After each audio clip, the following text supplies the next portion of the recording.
V jednom malom mestečku, kde Vianoce vždy prichádzali skôr ako inde, stala strieborná ulička. Bola zvláštna tým, že každý večer bolo počuť jedné ding dong ding dong, aj keď tam nemal nikto ani jeden zvon.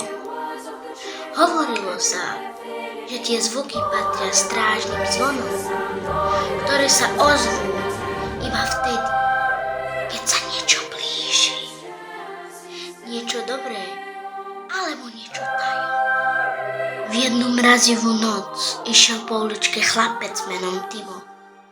Bol vonku sám, lebo hľadal stratený darček, ktorý mu vypadol z jeho tašky. Keď prichádzal popri starom dome, melódia sa zrazu zrýchlila. Ding-lo-ni-nom, ding-lo-ni-nom, ding-lo-ni-nom, ding-lo-ni-nom. Timo zastal a stuhol. V tej chvíli sa za oknom starého domu rozžiarilo staré a slabé strieborné svetiel. Nikto nevychádzal a predsa v dverách sa objavil temný Vánok, ktorý niesol trvietavé vločky, ako by tancoval do rytmu pesničky.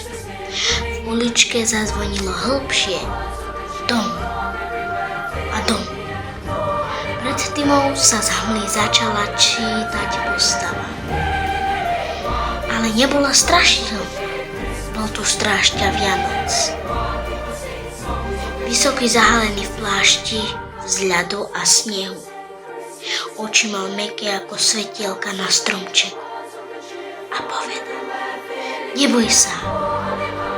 Povedal a zvony stichli. Strieborná ulička ti dnes pomohla. Zdvihol ruku a v nej držal stratený darček, ktorý Timo hľadal. Prečo mi pomáhate? Spýtal sa chlapec. Strážca Vianoc sa usmiel. Zvončeky šťastia a temnoty.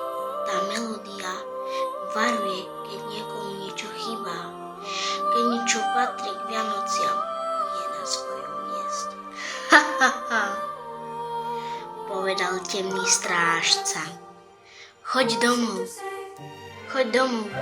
dodal strážca. Vianočná noc na teba čaká.